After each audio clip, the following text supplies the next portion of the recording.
Yes. So for the 62nd MIC virtual meeting on the Lunar, for our project is called Lunar Pole Link for rover self observation or LPLRSO. So it's basically 2.5, 5 units of 2.5 U CubeSat. That's for existing moon's pole rover observation by make it self navigate in harsh condition. So this is like the pictures of the four member. So like why we select moon polar region, because like I think moon polar region have a really like rich resources like water ice or like really rich uh, mineral. So I think it's really a good choice to go to take a look or like to navigate like the polar region. However, but the moon polar region like also have some challenges. It have extreme terrain and lighting. It's often have steep slopes, deep shadows, or like narrow thermal matches, which is really hard to navigate or sensing. And it often have like a lot of communication gap and latency because it have like greater self occlusion because it exists in the polar region. So Earth visibility is not like guaranteed always. And like most of the conventional architectures like pretty fortunate on polar missions like because I think it needs some resilient distributed system like CubeSat Constellation to help to offload the compute and ensure like it's have the rovers on the polar region have always have the coverage and like let us to reduce the cost. So for the lunar so for the lunar rover's exploration, so in the need of to investigate the potential of this polar region, I think the lunar rovers is like a really like good option to go because its ability to like navigate areas and like maybe like take a pictures or take a look at how how like the area really is. But like on such harsh condition, it's really hard to navigate because it's like mostly have the hazardous PSR or permanent like shadow region terrain that like it's often demand fast and reliable of for perception, and it's have a really frequent complex out because it's have a greater geometry that can like have some shadows and block communication. And I think the Earth command is too slow for the subsequent mobility. Is not the same as the case that like if we have like always have the Earth communications. So in this case, like I wonder, the big two tower or two big rovers, they will really have a hard time like navigating these areas. So I want to why we propose the LPLRSO. So when the rover compute units like it needs, I think it needs to use less power and mass for the safety patrol because like the smaller the rover gets, like the navigation seems to be easier. So when the need of the rover gets smaller, the need of the rover to be autonomous, right? Because like we may need to deploy multiple units in order to cover the whole area. So this means it needs the continuous communication to make the road navigate like of self-autonomous is needed. This is why we propose the in-pole orbit CubeSats that will help these rovers to be auto to have its autonomy and like provide efficient communication to this rover and helping the rover uh, in other sense. So we have four main mission objectives. First, like for the persistent pole coverage. So we would like to let the rover always have the communication platform so it can communicate its data on board to like the CubeSat to the orbital CubeSat system, and it's just to provide the orbital edge computing AI for the rover to able to segment or take objects in its navigation, and from that it will act as a hub to make the rover navigate itself by helps the planning of the the really harsh condition region. So and it will also consist of the internal satellite link just to make it be able to stay by itself. So this four will I wish like we can like obtain and like make our vision like viable. So mainly the concept of operations, we have the ground segment of the rover operating at like, and we define the polar region as like the latitude of the polar more than 70 degrees. I think the robot unit will be like smaller, only containing the necessary modules like power and it optimized to navigate hard terrain, and it just only need to able to communicate back to the space segment, which consists of five 2.2, 2.4 U satellites with a near polar orbit of 700 kilometers altitude. which is CubeSat will equip with like the onboard counting unit and a combination subsystem for rover and the inter-satellite link. And it will have ability to also have the power management system so it can charge or it can use the power efficiently. So we have four main operational phases which are designed to maintain the connection with the rover. We start with the localization phase, so we will detect where the rover is, and then when the satellite contact, doing a first contact with like the rover position, we will make it operate until another satellite contact. So this is like the like, so it's we call in operation phase, and then like when this when one of the satellites like out of the contact, it will enter the intercommunication and charging phase. So it will charge from its solar cells and it will communicate the necessary telemetry to another satellites. And then because the rovers will like always move and it have multiple units, I think like it will have the fourth one of this timing and phase transition phase, where like each satellite adapt to the changing position of the rover, so it's changing context point and the contact time. So combined in this fold, like we wish to achieve the like a computing fabric of for the rover to navigate like such a harsh condition like regions. So we have mainly, sorry for the like this animation. So for the phase one, we would like to localize the rovers, which like using the ADCS to find pointing and to match the rover and antenna, so we know where the rover is before performing the navigation. And then when it's in the line of sight, the rover sends the raw sensor data, and then CubeSat perform the learning inference, segmentation, or path planning, and send the information back to rover to groups. And then like when the satellite is out of the contact, I would like it to be charged by the solar exposure, and at least about 36 minutes in like inter-satellite link to share like the rover status or sync the data, and also to balance the compute task. And then it will reach the phase four, that it will it will adapt to the changing time or to the changing position of the rovers, and this loop continues as the system operates. Thank you. So for our mission relies on 5 key performance parameters for robust orbital support. First, we ensure the stable communication from 700 km orbit with over 60 kilobyte per sec and under 5-second latency. The second, the orbit assist navigation delivers maps, ASA labels, and path commands to reduce the rover compute and power load. The third, the adaptive Constellation use inter-satellite links to track rover and balance the workload communication between the CubeSat unit. And fourth, next slide. We need to enable autonomous observation scheduling, keep the uptime above 90% with minimal Earth interventions.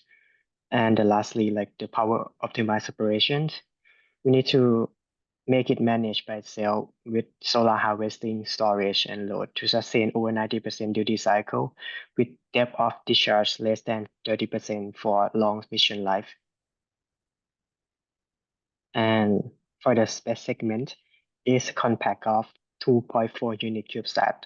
Inside, there will be deep learning hardware with the stack ADCS, EPS, and proportions, plus deployable solar array. So it will charge by itself during the charging phase. And let's take a look at the core AI navigation, which consists of a multi VPN vision processing unit to like handle the inferencing. So it will be very fast for this space segment to command the rover on the ground. And very important, which is a S-band link patch array that we designed to make it be able to interact with other space segment and also send the command and receive image from the rover. Second, the analyzer system includes the solar panel that I mentioned which is designed to provide up to 30 watt peak and 60 watt on average, with EPS and battery optimized for long activities. And we use a SIEPS, like such scalable ion, I think it's an electrospace portion for precise manual for like minimal power. And the last pillar of space segment is about software. I think there's a bit more detail here in the full paper, but it's mostly like the whole pipeline receive image and process the image with deep learning, which is we already like quantized to make it very compact. And the whole process take 4.5 seconds. And this is enable us to like command the rover in the harsh terrain. So for the link budget, we calculate like how much of the data can transfer. So for the downlink or uplink, I think the link that supports the data rate of about like 62.5 to 125 kilobytes per second. And this is already like considered like multiple range of distance with that may occur between the rovers and like the satellites. And for the internal communication, which is like have a longer range because it's at the 700 kilometers altitude, like the distance between the satellites change. It can support, I think, around 12.5 kilobytes per second, but it can degrade like into like a lower like range, maybe like 10 times lower. But I think this range is like efficient enough to get the exchanging the critical telemetry like that is like about the rovers. And for sorry, and for the power management loop, we include the power calculation for each case on and each like components we have in the space segment. And in normal case, we will operate as at 36 minutes because we have like 180 minutes orbital time and like divided by 5 is 36 minutes. So it will be 36 minute like operation and 144 intercommunication and charging phase. But in the max case, like from calculated from like the spherical trigonometry, I think each one needs to achieve at least 60 seconds to ensure if like one didn't like perform really well. So we include like the nominal and max case that we will use the robot. And I think like in the nominal case, we will gain 14.79 watt hour, and maximum use case, we will gain we will still gain 7.14 watt hour. So and like when we consider like the maximum eclipse scenarios, it will really reduce like this cycle by like about 11.9 watt hours. But so in a nominal case, it should perform. It should still perform and like keep the battery in the good states. Okay, thank you very much. So the next one is about the orbit overview. Our approach is to achieve a near circular orbit, but due to the third-party perturbation in the Earth-Moon system, so maintaining a perfectly circular orbit is very difficult. So we focus on finding the optimal altitude above the lunar surface in frozen orbit to maximize coverage, minimizing the number of satellites and reduce the complexity. And since the system is decentralized and designed to support high computation tasks for the rover, the CubeSat do not need to relay data back to Earth for command or feedback. Next slide, please. And here are some results from the mission analysis for polar operation. The ref graph show the percentage of the time cover for the rover operation between latitude 80 degrees to 90 degrees is over 95%, with coverage of increasing when get closer to the pole. And the right graph shows the temporal continuity of the coverage. The gaps between the satellite transition are smooth and minimal over time. And in this calculation, we designed the CubeSat to always cover latitude from 70 degrees onward, ensuring full coverage of both poles. And each CubeSat covering overlap with the next, allowing smooth transition without gaps. And with an orbit inclination of 84 degrees, the coverage extends beyond the poles to ensure the critical areas are fully included. The CubeSat are inserted into lunar orbit using a Type 2 transfer and circle life with a single burn. it transitioned from an initial elliptical orbit to the target of the 700 kilometers circular orbit. And once in the orbit, the 5 CubeSats are deployed sequentially to achieve even spacing and forming a uniform polar coverage network. And the constellation is designed for long-term stability with minimal correction.